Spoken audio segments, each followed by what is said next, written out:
নমস্কার আমার প্রিয় শ্রোতা বন্ধুরা, ভয়মঞ্চ ইউটিউব চ্যানেলে আপনাদের স্বাগত জানাই। তো আপনারা জানেন এই কদিন ধরে ইউটিউবে কি চলছে, মানে মনিটাইজেশন অফ হয়ে যাচ্ছে, অনেক রকম সমস্যা দেখা দিচ্ছে। তো আমাদের এখন একটাই রাস্তা কি আমরা ফেস দেখিয়ে ভিডিও বানাই, কারণ ফেস দেখিয়ে ভিডিও না বানালে ইউটিউব এখন অনেক রকম সমস্যা তৈরি করছে। আগে আমাদের হলো অডিও স্টোরি চ্যানেল, তো আমাদের সেই হিসেবে ভিডিওর কোনো রকম সেটআপ আমাদের থাকে না। আমরা আস্তে আস্তে আরও ইমপ্রুভমেন্ট করব। তো যতদূর এখন ইউটিউবের সাথে কাজ করতে গেলে আমাদের এইগুলো করতেই হবে। তো দেখা যাক কতদূর আমরা কি করতে পারি।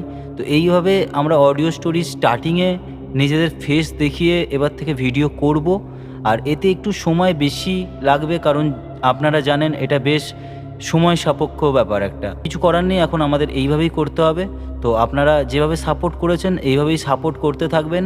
আজকের গল্পটা একটু একটু অন্য ধরনের গল্প, আর গল্পটা পুরোটা শুনবেন, খুবই ভালো একটা গল্প। তো চলুন আমরা গল্পটা স্টার্ট করি। তার আগে আমরা একটু ডিলে হবে এবার ভিডিও আসতে, কারণ এবার থেকে একটুখানি ভিডিও সেট আপ করতে হবে, তো সেখানে কিছুটা সময় আমাদের চলে যাবে। চলুন আমরা গল্পটা আগে শুনে নিই।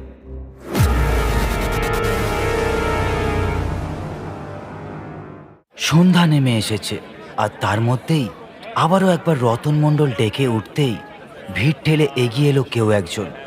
তবে তাকে দেখতে সকলকে প্রায় নিচের দিকে তাকাতে হলো। আজ সুন্দরবনের ঝিলডাঙায় বনদেবীর পূজা উপলক্ষে একটা বহুরূপী সাজের প্রতিযোগিতা চলছে। সেখানেই এবারে বনবিবির সাজে সকলের সামনে এসে দাঁড়ালো ছেলেটাকে দেখে মাইকের মধ্যে যে লোকটা না চেঁচিয়ে ডাকছিল সে তাকে জিজ্ঞেস করে বলল, তোমার নাম রতন মণ্ডল? তার কথা শুনে মাথা নাড়ালো সে। তারপর লোকটা আবারও তাকে সে ঠিক কি সেজেছে তা জিজ্ঞাসা করতেই ছেলেটা বলল, আমি বনবিবি সেজে এসেছি। সকলেই এই ছোট্ট বনবিবিকে দেখে বেশ চোখ ঠাওর করে দেখতে লাগলো, সেও সকলের দিকে। তারপর ভিড়ের মধ্যে থেকে একজন তার দিকে তাকিয়ে বনবিবির বাহন বাঘ কোথায় বলে তাকে জিজ্ঞাসা করতেই সে তার এক হাতে কাদামাটির একটা অংশ সবাইকে দেখিয়ে মুচকি হেসে বলে, এই তো আমার বাহন। তার কথা শুনে সেই লোকটাই আবার হাসতে হাসতে তাকে বলল, তা বনবিবির বাহন বুঝি কাদা জলে নাইয়ে এসেছে, তাই গায়ের রং এমন মিশকালো। কথাটা বলতেই হাসির রোল উঠল সকলের মধ্যে। আর বনদেবী সাজা বাচ্চা ছেলেটা তাদের সকলের দিকে তার আরেকটা হাত তুলে আশীর্বাদ দিতে লাগলো। আর এমন সময় ঘটল এমন একটা ঘটনা যা দেখে রীতিমতো সকলে পেছনে ঘুরে তাকালো। আর তার সঙ্গে শোনা গেল একটা রাশভারী মহিলার কণ্ঠস্বর।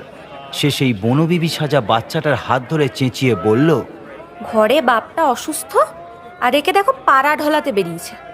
কোথায় কি খাবো তার কোনো ঠিক নেই। তুই কি কম বড় হলি? বনবিবি সাজা তামাশা। বলি নিজের মাটাকে তো খেলি, এবার বাপটাকেও খাবি নাকি? চল চল আমার সাথে বাড়ি। আজ তোর পিঠে উনুনের ভাত রাঁধার কাঠ ভেঙেছি কিনা তাই দেখ। কথাটা বলতে বলতে তার মাথার ওপরে থাকা বট পাতা দিয়ে বানানো সেই পাতার মুকুটটা খুলে ফেলে তার হাত ধরে টানতে টানতে বাড়ির দিকে নিয়ে গেল সে। আর বাড়িতে তাকে নিয়ে গায়ের শাড়ি খুলিয়ে যমুনা বলল, আজ আর কিছু বললাম না। তোকে কিছু বললে তো তোর বাপের পরাণ পুড়ে যায় তোর জন্য। খাবার বাড়ছি, খেয়ে নে। রে সতীনের ছেলে অসুস্থ বাপটাকে দেখেও রঙ্গ তামাশা যায় না, তাই না? বাপটা তো তোরও নাকি? কালকে আমার সঙ্গে সকাল সকাল কাঁকড়া ধরতে যাবি, বুঝলি? নালে কিন্তু দূর দূর করে তাড়িয়ে দেবো বাড়ি থেকে। যা, কি শুয়ে পড়। কথাটা বলে হনহন করে ঘরের ভেতর চলে গেল যমুনা। তবে রতন বারান্দার মধ্যেই কাঁদতে লাগলো একইভাবে। তবে পেছনের অন্ধকারে ঘর থেকে তার বাবার কণ্ঠস্বর সে শুনতে পেল। তবে পুরোপুরি সে বুঝতে পারল না যে সে তাকে ঠিক কি বলতে চাইছে। কিছুদিন ধরে সে শয্যাশায়ী, কেবল মুখ দিয়ে শব্দ করে সে, যেন সবসময় কিছু একটা বলতে চায়, তবে তা স্পষ্টভাবে বোঝা যায় না। 1 মাস আগে সুন্দরবনের জঙ্গলে সে মধু আনতে গিয়ে বাঘের কবলে পড়ে। তবে সেদিন সঙ্গে নিয়ে যাওয়া বাঁশের সাহায্যে বাঘের গায়ে আঘাত করে তাকে গা থেকে সরিয়ে দিয়ে সে কোনো রকমে খাল সাঁতরে গ্রামের সামনে এসে পৌঁছায়। তারপর গ্রামের স্বাস্থ্যকেন্দ্রে তাকে নিয়ে গিয়ে চিকিৎসা শুরু হলেও ডাক্তার স্পষ্ট জানিয়ে দেয় আর সে কখনোই আগের মতো স্বাভাবিক হতে পারবে না, আর কখনোই না। বাঘের কামড়ে তার ঘাড়ের কিছুটা মাংস তুলে নেওয়ায় এমন ক্ষত সৃষ্টি হয়েছে যা সারতে অনেক দিন সময় লাগবে। হাসপাতাল থেকে ঔষধও দেওয়া হয়েছে রতনের বাবাকে। কাঁদতে কাঁদতে আবারও যমুনা তাকে রান্নাঘরের দিক থেকে ভাত খেতে ডাকতেই সেদিকে এগিয়ে গেল সে। পরের দিন সকালে যমুনা কাঁকড়া তোলার জন্য রতনকেও নিয়ে গেল তার সঙ্গে খালের দিকে। আজকের দিনটায় বেশ গরম পড়েছে। কাঠফাটা রোদে এক প্রকার সকলেই অস্বস্তিতে পড়ে রয়েছে। আর তার মধ্যেই হঠাৎ করে কাঁকড়া তুলতে গিয়েই খালের মধ্যে মাথা ঘুরিয়ে পড়ে গেল যমুনা। বাকি সকলেই তা দেখে বেশ শোরগোল ফেলে দিল সেখানে। আর তারপরেই রতন সেখানে দাঁড়িয়ে মা মা বলে কাঁদতে শুরু করলো। সেখানকার সকলে যমুনাকে ধরে হাসপাতালে নিয়ে গেল।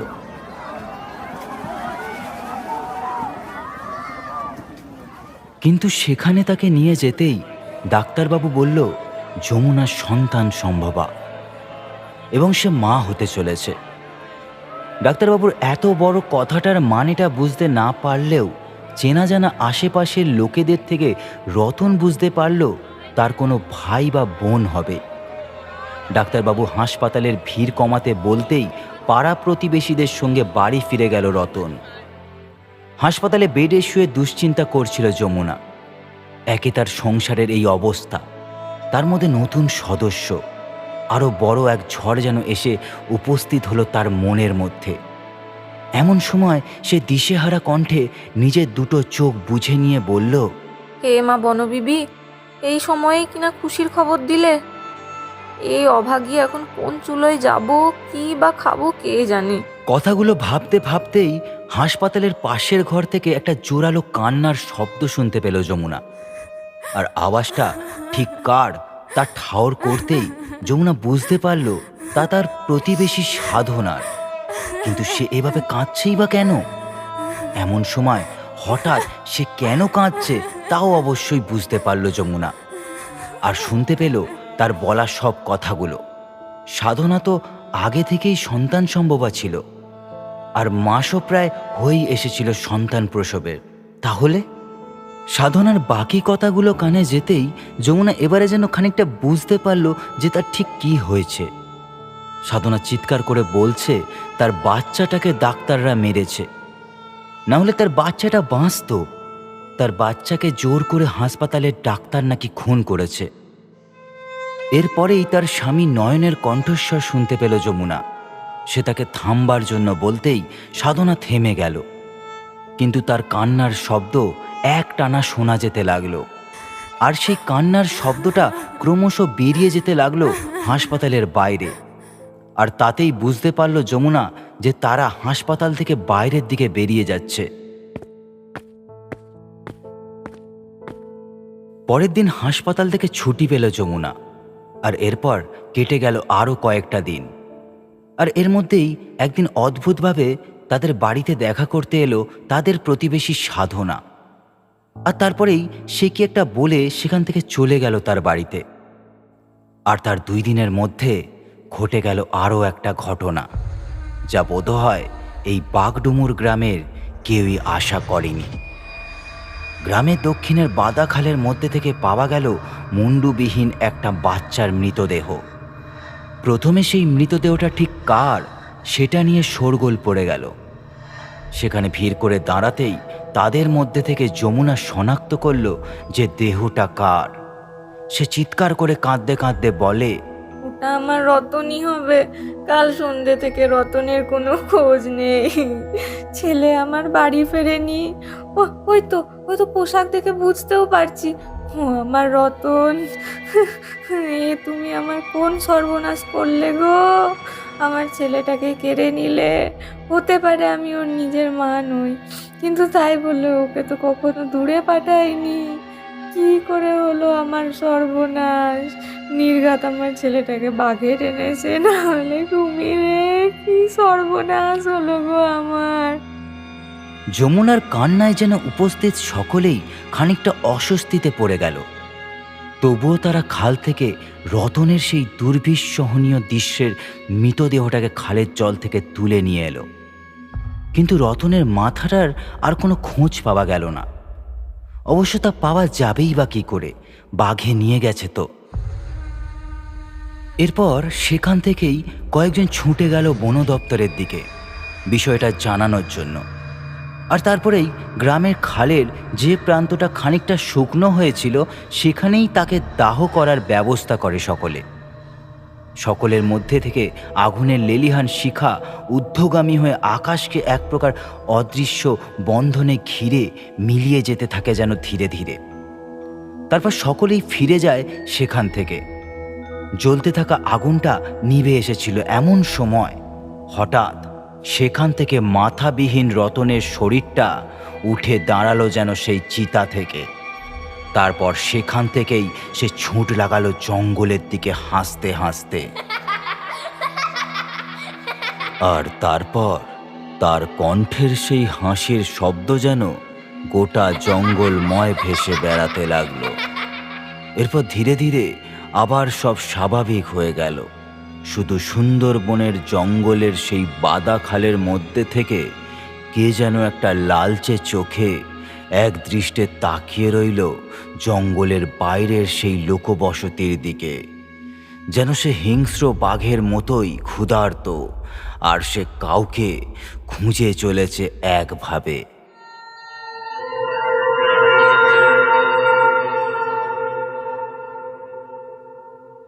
দেখতে দেখতে রাত কেটে সকাল হয়ে এলো, আর তার মধ্যেই আরও একটা ঘটনা ঘটল। অদ্ভুতভাবে জঙ্গলের বাদাখালের দিক থেকে বাগডুমুর গ্রাম থেকে বাদাখালের যাওয়ার পথে একটা কাটা মাথা খালের জলে ভেসে আসতে লাগলো গ্রামের দিকেই। সকলেই সেই দৃশ্য দেখে খানিকটা ভয় শিউরে ওঠে। তারা ভাবে আবার আগের দিনের মতোই কাউকে বাঘে টেনে নিয়ে গেছে কিনা। কিন্তু তারপর সকলেই অনুমান করল যে মাথাটা নির্ঘাত ওই রতন নামের বাচ্চাটার হবে। বিভৎস মাথাটা দেখে চেয়ারা ঠাওর করাও গেল না পুরোপুরি। কেবল ঘোলাটে জলের মধ্যে তাকিয়ে থাকলে ওটুকু বোঝা গেল কাটা মাথাটার একটা চোখ নেই। ও একটি চাও রয়েছে, তাও জলের মৃদু স্রোতে কোটর থেকে খুলে পড়ছে।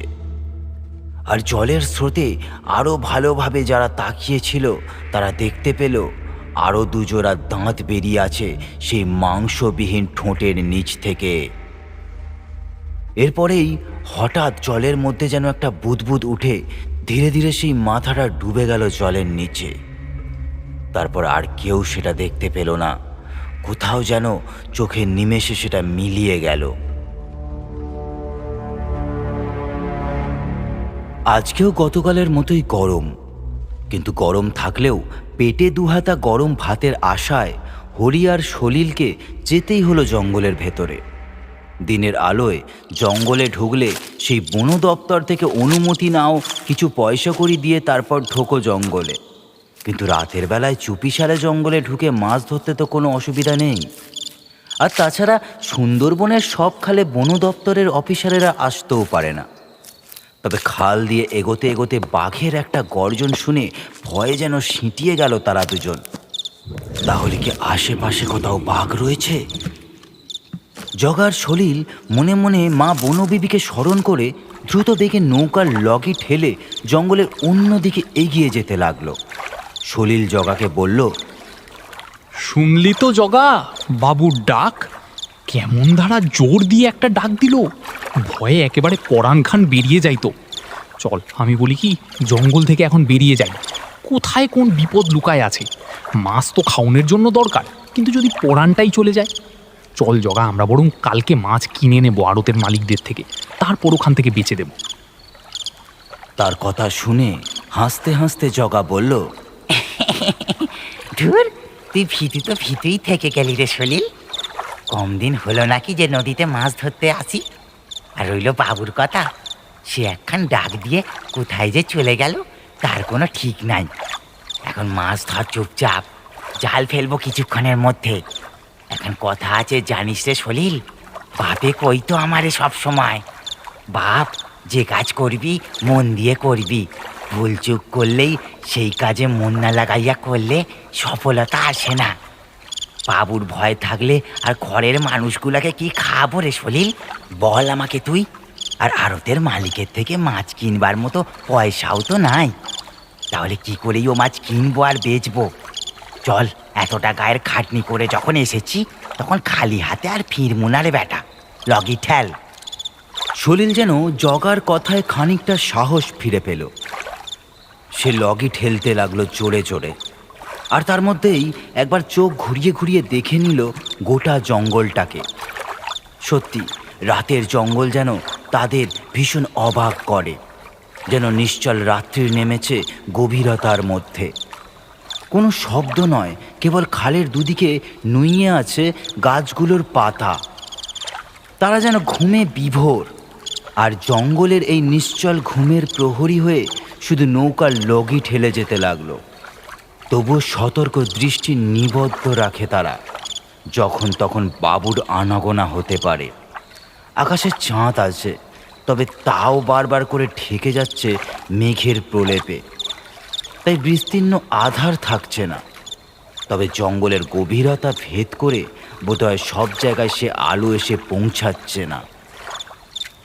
তাই আধারের বিস্তৃতি বজায় রেখেছে সর্বত্র। এর মধ্যেই হঠাৎ সলিলের লগের মধ্যে কিছু একটা খালের জলের নিচ থেকে আটকাতেই সলিল তা সরানোর চেষ্টা করলো, কিন্তু তাতে ব্যর্থ হলো সে। কোনো একটা জিনিস যেন আঠার মতন আটকে ধরে আছে তার লগিটা, সেটাই তাকে এগোতে দিচ্ছে না। এমন সময় হঠাৎ সলিল একবার জলের নিচে তাকাতেই যা দেখতে পেল তা দেখে সে জোরালো একটা চিৎকার করে জগাকে বলল, জগা, জলের মধ্যে ওটা কি দেখ ভালো করে। রাম রাম রাম, একখান মানুষের মাথা মনে হলো ওটা আমার। চল না ফিরি যাই, আমার ভালো লাগছে না, পরাণ খান হাঁসফাঁস করছে রে। এই জঙ্গলে যে শুধু বাবুর ভয় নেই তা এখন টের পাচ্ছি রে, খুব টের পাচ্ছি। চল ফিরে যাই। পুরো কথাটা শেষ করতে পারল না সলিল। তার আগেই জগা বলল, কি কিছুই তো চোখে পড়ে না, মিছে ডরাস না। খালের জলে কিনা মানুষের মাথা, তাও এত রাতে। চাঁদের আলোটাই ঘন জঙ্গলের জন্য ভালোভাবে পড়তাছে না, আর তার মধ্যে কিনা তুই চুপ কর তো। সলিল আবারও তাকে থমকে থমকে বলল, না রে, ভুল নয়। আজ বিকালে একটা ঘটনা শুনলাম ওই পাড়ার মাঝিদের থেকে, ভুল হবার কথাই নয়। সদ্য বাবু খেয়েছে একটারে, তার মধ্যে বাচ্চা, অল্প বয়স, তো ওই বোধহয় মানুষ টানতে চাইছে। জগা বলল, তা কি শুনেছিস? ওই তো তোরে যেটা বললাম ওইটাই। আজকে সকালের দিকে নাকি আমাদের এই বাগডুমুর গ্রামের পাশের পাড়া হালিডাঙ্গায় একটা কাটা মাথা ভেসে এসেছিল খালের মধ্যে, ওই বাদা খালের দিক থেকে। তারপর সেটা নাকি সকলের চোখের সামনেই কেমন যেন মিলায় যায়। ই আবার হয় বল তুই? কখনো হয় জলে ভাসতে থাকা কাটা মাথা কিনা জলের নিচে ডুবে যায় আর দেখাও যায় না? ওরা তো বলছিল ওই বাচ্চাটারই নাকি কাটা মাথা, ওই শরীরটাকে নাকি তারা ওই বাদাখাল থেকে পাইছিল। ওই হবে, আমি তাই বলছি রে তোকে জগা, চল বাড়ি ফিরে যাই। জগা সলিলের কথা শুনে এবার হেসে উঠল। ধুর, ওসব কিছু নয় রে, হয়তো সবাই বাবুর জন্য একটু বেশি ভয়েই কথাগুলো বলেছিল, বুঝলি? নে নে, আর দেরি করিস না, এখানেই জাল ফেল, আর তারপরে একদম চুপ করে পয়সা থাক, কেমন? সলিল তাই করল। তার কথা শুনে জাল ফেললো খালের মধ্যে, আর তারপর সে বসে থাকলো মাছ ওঠবার জন্য। জঙ্গলের মাঝ বরাবর একটা জায়গায় তারা এই মুহূর্তে আছে। এই চত্বরে বন দপ্তরের লোকজন তাদেরকে ঢুকতে দেয় না কখনোই। বাঘের উপদ্রব সহ কুমিরের উপদ্রবও আছে তার জন্য। এই খালের নাম বনবার খাল, আর বাদা খাল সামনের একটা বাঁকের থেকে আরও বেশ খানিকটা দূরের দিকে। সেই চত্বরে বাদার জমি বেশি রয়েছে, আর সেই বাদার মাঝ দিয়ে বয়ে গেছে জল, তাই সেই জায়গাকে বলে বাদার খাল। জলের মধ্যে একভাবে জাল ফেলে জাল টেনে ধরেছিল সলিল আর জগা। এমন সময় নিচের জল থেকে হঠাৎ করে জালের মধ্যে জোরালো টান পড়তেই জগা সলিলকে জালটা তুলতে বলতেই জালটা টান মেরে ওপরের দিকে তুলে নিল সলিল। বেশ অনেকগুলোই মাছ উঠেছে জালের মধ্যে, আর তা দেখে তারা দুজনেই আনন্দে আত্মহারা হয়ে সেগুলোকে তুলছে তাদের সঙ্গে আনা হ্যারিকেনের সামনে থাকা সেই বড় হাঁড়ির মধ্যে। মাছগুলো সেই মৃদু হ্যারিকেনের আলোতেও বোঝা যাচ্ছে যে সেগুলো রূপোর মতো চকচক করছে। জগা সলিলের দিকে তাকিয়ে বলল, দেখলি তো সলিল, কতগুলো মাছ উঠলো। মা বনবিবি সদাই আছেন রে, আর ভয় নাই আমাকেও। আর চিন্তা নাই, আরো 2-3 বার এমন মাছ উঠলে বাজারে একেবারে হামলে পড়বে সকলে, বুঝলি? নে নে, নৌকাটা আর একটু সামনের দিকে লিয়া চল, এইদিকে ভালোই মাছ আছে মনে হয়। আর একবার জালটা ফেলতে হবে, বুঝছস? সলিল শুধু মাথা নাড়ল। এতক্ষণের তার মনের মধ্যে চেপে বসা ভয় ডর সব কোথায় যেন হারিয়ে গেল। যেন মুখের সামনে শুধু ভেসে উঠল তার ছোট্ট ছেলে বিধুর মুখটা, আর তাতেই তার দুচোখ যেন ছলছল করে উঠল জলে। সে ঘাড়ের গামছা দিয়ে নিজের চোখ দুটো মুছতেই জগা তাকে বলল, ও কি বেটা, কাঁদোস কেন তুই? কি হয়েছে? খাদুম না তো কি করুম রে, কত পোলাটা কতদিন ধরে মাংস খাওয়ার জন্য বায়না করে, দিতে পারি না থাকে। এই মাছগুলান বেইচা যদি পারে ওরে খাওয়াই দেব। নিজের বাপ তো আমাকে ভালো মন্দ খাওয়াতেই পারে নাই, কত চাইতাম, উল্টা আমারে গাছের ডাল ভাঙা মারতো, জানিস জগা? এখন বুঝতে পারি সে কেন আমাকে ওভাবে মারত। আমি চাই না আমার বিধুটা আমার মতন কষ্ট পাক, যেন ছেলেটা খেয়ে পড়ে বাঁচতে পারে। আমরা আর কয়দিন এই জঙ্গল আর ঝড়, তাছাড়া রোজ দিন জীবনে মরবার ভয়। সলিলের কথা শুনে তার ঘাড়ে হাত রাখে জগা। সলিলের বলা সব কথাগুলো তারও বুকের ভেতরটা দুঃখে ঝোড়ো হাওয়ার মতো হয়ে যায়। সে সলিলকে চুপ করতে বলে, মাছের জাল ফেলতে বলে সামনের দিকটায়। সলিলও তাই করে তার কথা মতো। তারপর সে অপেক্ষা করতে লাগলো জালটা জল থেকে তোলবার জন্য। জগার চোখের ইশারায় তাকে জালটা তুলতে বলতেই জগা এক পাশ দিয়ে জালটা টান মারতেই সলিল তার দিক থেকে জাল ওঠাতে গিয়ে জলের মধ্যে যে জিনিসটা দেখতে পেল তা দেখে যেন তার ঘাড়ের ওপর দিয়ে একটা শীতল হিমেল স্রোত বয়ে গেল। সলিল কাঁপা কাঁপা গলায় একবার জগাকে ডাকবার চেষ্টা করলো, কিন্তু তার আগে নিজে যা দেখতে পাচ্ছে তা সে ঠিক দেখছে কিনা তার জন্য সে হাঁড়ির পাশে থাকা হ্যারিকেনটা নিয়ে জালের সামনে নিয়ে এসে ধরতেই যা দেখতে পেল তা দেখে এবারে জোরালো একটা চিৎকার করে জগাকে বলল, জগা, ওইটা চলে কি দেখ ভালন করে, ও আবার আসছে এইদিকেই দেখ। জগা তার কথার কিছুই বুঝতে না পেরে জলের দিকে তাকালো, আর তখনই সে যা দেখল তা দেখে তার গায়ের রক্ত হিম হয়ে গেল। তার নিজেরও বিশ্বাস হচ্ছে না যে এমনটা হতে পারে। হ্যারিকেনের আলোটা জলের মধ্যে যতটা পড়েছে তাতে বোঝা যাচ্ছে জালের মধ্যে থেকে একটা কাটা মাথা জালের ভেতরের সব মাছগুলোকে চিবিয়ে চিবিয়ে খাচ্ছে। তবে সেই মাথার মধ্যে থাকা চোখ মুখ কিছুই বোঝা যাচ্ছে না। জগা নৌকার লগি ধরে সলিলকে বলল, জাল ফেলে নৌকার লগিটা ধর সলিল, আমাদের এখান থেকে পালাতে হবে, যে করেই হোক তাড়াতাড়ি লগি ধর। জগার কথা শুনে তাই করল সলিল। সে জালটা হাত থেকে খালের মধ্যেই ছুঁড়ে ফেলে আবার নৌকার লগি ঠেলে নৌকা ঘোরানোর জন্য চেষ্টা করতে লাগলো। কিন্তু কিছুটা এগোতেই হঠাৎ খালের জলের মধ্যে জোরালো জোয়ার দেখা দিল। জলের বেগ যেন ঝড়ের হাওয়ার আদল নিয়ে উঠল, আর তার সঙ্গে তারা দুজন কিছুতেই স্বাভাবিকভাবে নৌকা চালাতে পারল না, বরং তার বদলে তারা দুজনে অনিয়ন্ত্রিত হতে লাগলো। ক্রমশ খালের জলে জগা চেঁচিয়ে সলিলকে বলল, এত জোয়ার দেখা দিল রে সলিল, এবার কি হবে? কি করে বাড়ি ফিরবো রে? তাই তো দেখতাছি রে জগা, কি করবো অহন, বাড়ি ফিরবো কেমনে? আমার মনটা আজকে এখানে আইবার আগে থেকেই ভীষণ কু ডাকছিল জানোস। এখন বুঝতে পারছি তা কেন। নির্ঘাত ওই বাঘে টানা বাচ্চাটা আমাদেরকেও এখন মারতে চাইছে। বেঘো যেমনটা করে থাকে সব সময়, তাই এমন হচ্ছে। আজ আমাদের লোভই আমাদের কাল হলো রে জগা। এর জন্য মানুষে কয় লোভ বড্ড খারাপ জিনিস। কি কিছু না কিছু তোমার থেকে নিয়াই ছাড় বসে। এখন বনবিবিকে ডাকা ছাড়া আর কোনো উপায় নাই। তাই কর, এই খাল হলো প্রকৃতি, তার সঙ্গে কি আমরা পারি তার মধ্যে জোয়ার। এমন সময় হঠাৎ জোরালো একটা শব্দের সাথে জলের বেগে নৌকাটা উল্টে গেল তাদের, আর তার সঙ্গেই তারা দুজন নৌকা থেকে উল্টে পড়ে গেল খালের জলের মধ্যে। তারপরেই তারা ভেসে যেতে লাগলো জলের তোরে জঙ্গলের সামনের দিকে থাকা বাদা খালের দিকে।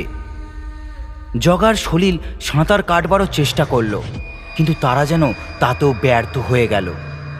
ধীরে ধীরে খালের জলের হিংস্র স্রোতের সাথে তারা দুজনে ভেসে যেতে লাগলো জঙ্গলের মধ্যেই সেই বাদা খালের দিকে। বাঁচাও বাঁচাও বলে কয়েকবার চিৎকার করে উঠল তারা দুজনেই। তবে নির্জন ঘন জঙ্গল অতিক্রম করে তাদের দুজনের সেই চিৎকারের শব্দ যেন শুনতে পেল না কেউ। তার বদলে একটা বাচ্চা ছেলের তীক্ষ্ণ ফ্যাকফ্যাকে হাসির শব্দ কানে এলো তাদের। তার সঙ্গেই সে তাদের দুজনকে বলল, আমিও এই বাধা বন থেকে বের হতে পারিনি, তোমরাও পারবে না, পারবে না, তোমরাও এখান থেকে বের হতে পারবে না, তোমরাও মরবে। তবে একটারে বাবুর কামড় খায়ে মারাবো, আর একটারে জলের প্রাণীকে দিয়ে। জঙ্গল থেকে কিছু নিবা আর জঙ্গলের কিছু দিবা না, তা কি হয়? তাই তোমরা মরো এখানে আমার মতোই। আমাকেও সেদিন বাঁচানোর জন্য কেউ আসেনি, যেমন আজ তোমাদেরও আসবে না। জগা আর সলিল তার কথা শুনে আবারও একবার চিৎকার করে ওঠে। তাদেরকে সেই অস্পষ্ট কণ্ঠস্বরীকে ছেড়ে দিতে বলল, কিন্তু নিমিষের মধ্যে হঠাৎ করে জগাকে কোনো এক অদৃশ্য শক্তি যেন খাল থেকে ছুঁড়ে মারল খালের ধারে সেই বাধার দিকে। আর তারপরেই সেই কণ্ঠস্বরী জোরালো হাসি হেসে কাদের জানি আহ্বান জানাতে লাগলো। খিদে তোরা কোথায় গেলি? তোদের না খুব খিদে? শিকার নিয়ে এসেছি তো, খা এবার পেট ভরে। কোথায় গেলি তোরা? আয় সামনে আয়। তার কথা থামতেই জগা শুনতে পেল একটা বাঘের হিংস্র চিৎকার। তার সঙ্গেই দুটো সবুজাব চোখ এগিয়ে আসতে লাগলো তার দিকে ধীরে ধীরে। আর অন্যদিকে সলিলের সামনের দিকে এগিয়ে এলো জলের নিচ থেকে একটা হিংস্র কুমির। আর এরপরেই দুটো কান খাড়া করা চিৎকার ভেসে এলো সুন্দরবনের বাদা খালের দিক থেকে। আর তা শুনে সেই বাচ্চার কণ্ঠস্বরী সেই পচা গলা মাথাটা কাদাময় বাদার মধ্যে অন্ধকার থেকে খালের জলের মধ্যে ঝাঁপিয়ে পড়ে আপনা আপনি। তারপর উল্লাসের একটা হাসি হাসতে হাসতে সেটা মিলিয়ে যায়। পরের দিন সকালে যারা সবার আগে জঙ্গলে মাছ ধরতে গেছিল তারাই দেখতে পায় বাদা খালের দিক থেকে দুটো মৃতদেহ ভেসে আসছে তাদের দিকে। তবে একটা মৃতদেহের মুন্ডু নেই, আর একটার অর্ধেক শরীর আছে, কিন্তু কোমরের নিচ থেকে নেই। তবে যেহেতু একজনের মুখের জায়গাটা অক্ষত ছিল, তাকে আর তার সঙ্গীটিকে শনাক্ত করতেও সক্ষম হলো তারা। একজন জগা আর একজন সলিল, দুজনেরই মাছ ধরার পেশা। হয়তো বেশি মাছের লোভে রাতের বেলায় জঙ্গলের খালে যাওয়ায় এই বিপত্তি ঘটেছে। তাদের পরিবারের লোকেদের খবর দেওয়া হয়, আর বিকেলেই তাদের মৃতদেহ সৎকারও করা হয়। কয়েক মাস পর সাধনার সঙ্গে প্রতিবেশী যমুনার এত ভালো সখ্যতা যে কিভাবে গড়ে উঠল তা নিজেও বুঝতে পারেনি যমুনা। আর কয়েক মাস পর যমুনা প্রসব করবে। তার আগেই একবার আজ গ্রামের হাসপাতাল থেকে নিজের বাড়ির পথে ফিরছিল সে। সন্দেহ নামছে, তাতেই দিনের আলোটাও যেন ক্রমশ ঘোলাটে হয়ে আসছে। এমন সময় পথে হঠাৎ সাধনার সঙ্গে দেখা হবার পর সে তাকে বলল, তোমার জন্য শরবত বানিয়ে এনেছিলাম গো যমুনা। ভেবেছিলাম যে তুমি হাসপাতালে থেকে ফিরে এসেছো, তাই তোমাকে একটু শরবত বানিয়ে খাওয়াই, কিন্তু তোমাকে তো বাড়িতেই পেলাম না, তাই ফিরে যাচ্ছিলাম। তখনই তোমার সাথে দেখা হয়ে গেল। এখন নাও দেখি, এই শরবতটা খেয়ে নাও তাড়াতাড়ি। তার কথা শুনে যমুনা বলল, তুমি আমার জন্য এত করছো গো সাধনা, তোমার ঋণ আমি কোনো দিন শোধ করতে পারবো না। তুমি এই কয়েক মাসে যেভাবে আমার পাশে দাঁড়ালে, না হলে আমার যে কি হতো কে জানে। আমার স্বামীটা অসুস্থ, আর তো আপনজন কেউ নেই। সাধনা তার দিকে তাকিয়ে বলল, থাক থাক, এখন তুমি এই শরবতটা খেয়ে নাও তো তাড়াতাড়ি। আমার অনেক কাজ আছে, বাড়ি ফিরতে হবে বুঝলে। নাও ধরো। এই বলে সাধনা যমুনার দিকে শরবতের গ্লাসটা এগিয়ে দিয়ে তার দিকে একভাবে তাকিয়ে থাকলো, যে সে ঠিক কী করবে তা দেখার জন্য। শরবতটা খেতেই যমুনা জ্ঞান হারিয়ে পড়েই যেতে যাচ্ছিল। এমন সময় সাধনা তার হাত ধরে তাকে বলল, আমার ঋণ শোধ করতে চাইছিলে না তুমি? আজই করো তুমি সেই ঋণ শোধ আমার, তোমার আর তোমার সন্তানের জীবন দিয়ে করো। এই বলে সে থেমে বাইরে থেকে ইশারায় কাউকে যেন ডাকলো। তারপর তারা দুজনে মিলে কোথাও একটা জানি নিয়ে গেল যমুনাকে ধরাধরি করে অন্ধকারের মধ্যে। সারাটা পথেই তির্যকভাবেই দৃষ্টি নিক্ষেপ করে রাখলো সাধনা যমুনার দিকে, যেন সে একভাবে শুধু দেখে চলেছে তাকে। সন্ধ্যার পর যখন নৌকায় জঙ্গলের মাঝামাঝি জায়গার খালের মধ্যে এসে পৌঁছালো, তখন নৌকায় শুয়ে থাকা জ্ঞান হারানো যমুনার মুখের ওপর ঝুঁকে বলল, আমি মা হতে পারিনি রে যমুনা, আর তোকে কিনা আমি মা হতে দেব? কখনো না। তুই মা হবে যখন থেকে আমি খবরটা পেয়েছিলাম, সেদিন থেকেই তোকে আমি নজরে রাখতাম, আর আজ আমি সেই সুযোগটা পেয়েছি। এত সহজে হাতছাড়া করব? তোকে তোর ছেলের কাছেই পাঠাবো। ও অবশ্য তোর সৎ ছেলে। এমন সময় হঠাৎ অদ্ভুতভাবে জ্ঞান ফিরে এলো যমুনার। আর জ্ঞান ফিরতেই সে নৌকার মধ্যে উঠে বসে সে সাধনার আবছা কণ্ঠস্বর শুনতে পেয়ে বলল, এ কি তুমি আমাকে কোথায় নিয়ে এসেছো গো সাধনা? আর তখন ওভাবে ওই শরবত খাওয়ালে কি ছিল ওতে? এত ঘুম পেল যে? সাধনা কিঞ্চিত ভনিতা আর চক্ষু লজ্জা এড়িয়ে সজোরে চেপে ধরল যমুনার গলা। তারপর সে দাঁত খিঁচিয়ে তাকে বলল, তোকে শেষ করার জন্য এখানে নিয়ে এসেছি বুঝলি। মা হবি না তুই? খুব শখ। তোর মা হবার শখ আমি একেবারে ঘুচিয়ে দেব। আমি যখন মা হতে পারিনি, আমি আর কাউকে মা হতেও দেব না। দেব না আমি মা হতে তোকেও। তুইও মরবি যেভাবে আমি মরেছি। যমুনা সাধনার কোনো কথাই বুঝতে পারল না। তবুও গলায় তীব্র যন্ত্রণা নিয়ে সে তাকে জিজ্ঞেস করে ধীর গলায় বলল, এসব তুমি কি বলছো সাধনা? আমি তো কিছুই বুঝতে পারছি না তোমার কথার মানে। এসব কি বলছো তুমি? ও, কিছু বুঝছো না? আর বুঝেও বা কি করবে? আমার যা গেছে তা তো আর কখনোই ফিরে আসবে না। সব শেষ হয়ে গেছে আমার কোলটা ফাঁকা হয়ে গেছে। তা কি আর ফিরবে? কেউ বুঝবে না আমার কোথায় জ্বালা। হাসপাতালে আমার সন্তান জন্ম দেওয়ার সময় ওই ডাক্তাররা ওকে মারে, আমার কোলটা ফাঁকা হয়ে যায়। আর আমার চোখের সামনে দিয়ে তুই মা হবি? আমি তো তা সহ্য করব না। তাই তো এই মাঝিকে আগে ভাগে টাকা দিয়ে পুষিয়ে দিয়ে তোকে এনেছি। কালকে সকলকে পাড়ার সব লোকজনদের ডেকে বলবো আমি তোকে বাঘে না হলে কুমিরে টেনেছে। যেভাবে তোর সৎ ছেলেটা মরেছে, থুরি, ও মরেছে কোথায়? আমিই তো তোকে ওকে মারতে বলেছি, যাতে পরে তোকে মারতে সুবিধা হয়। আজ তো তুই মরবি যমুনা, আর লুকোবো না কিছু। ওসব বাবুরে কিছু উপহার দিলে জঙ্গল কোনো কিছু ফেরত দেয় না রে। সব কিছু তোকে আমি যা বলেছি তা হলো ভুল আর গাল গল্প, যাতে আগে ভাগে তোকে আমি মারতে পারি, কোনো অসুবিধা না হয়। তাই ওই টোপ তোকে আমি দিয়েছিলাম যে তোর সৎ ছেলেকে জঙ্গলে বাবুরে উপহার দে, তোর স্বামী ঠিক হবে। হয়েছে তা কচু হয়েছে। আমার চোখের সামনে দিয়ে তুই মা হবি, তাও আমাকে দেখতে হবে। আমি তা সইব না। তুই মর, যা পেটের টারে নিয়ে। তোর সৎ ছেলে তোর জন্য যে ওপারে অপেক্ষা করছে। আর যদি বাবু তোরে খেয়ে কিছু বেঁচে থাকে শরীরে, তাহলে মায়া কান্না জুটতে আমি না হয় আবার আসবো। কেমন?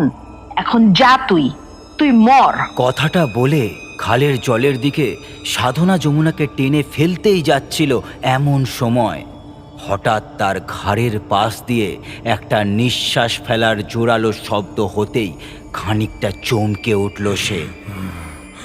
একবার পেছনে ফিরে তাকালো, কাউকেই দেখতে পেল না মাঝিকে ছাড়া।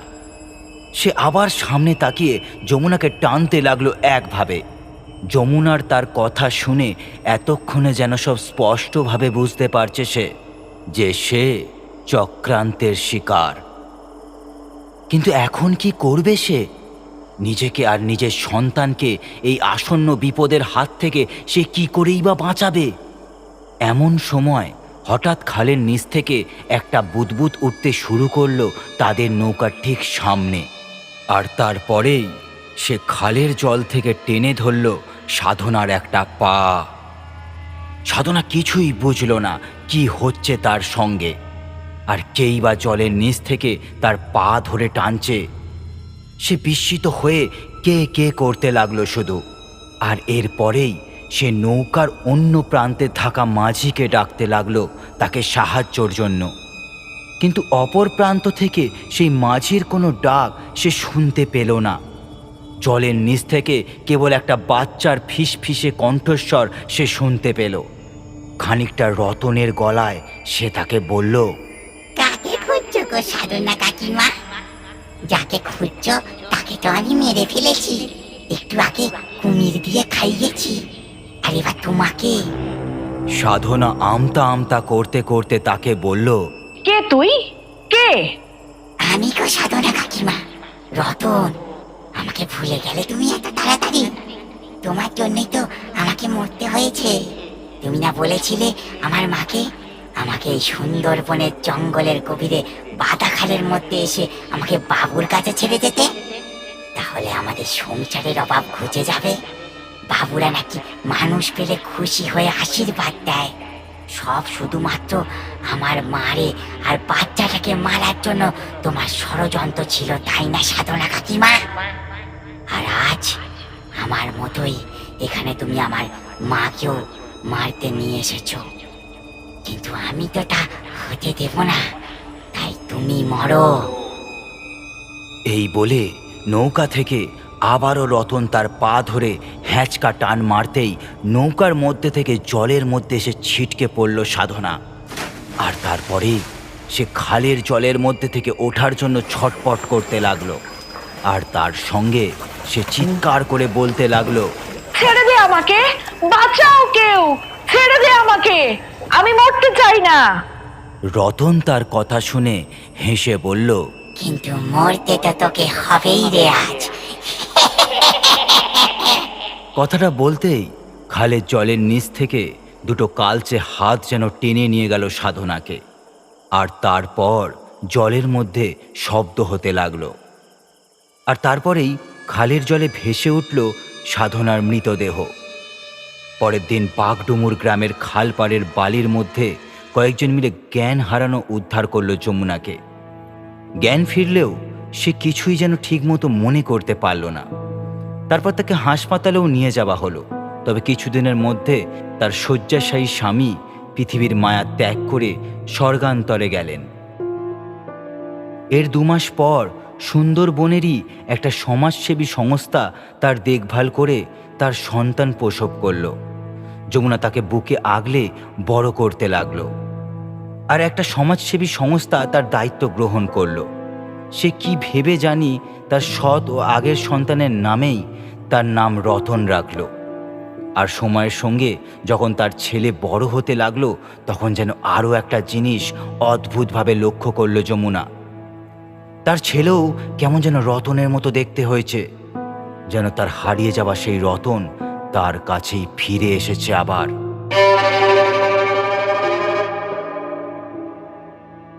শুনছিলেন দেবোত্তম দের কলমে বাদা খাল ভালো নয়। প্রধান চরিত্রে রতন, যমুনা, সাধনা, জগা, সলিল ও একটি লোক।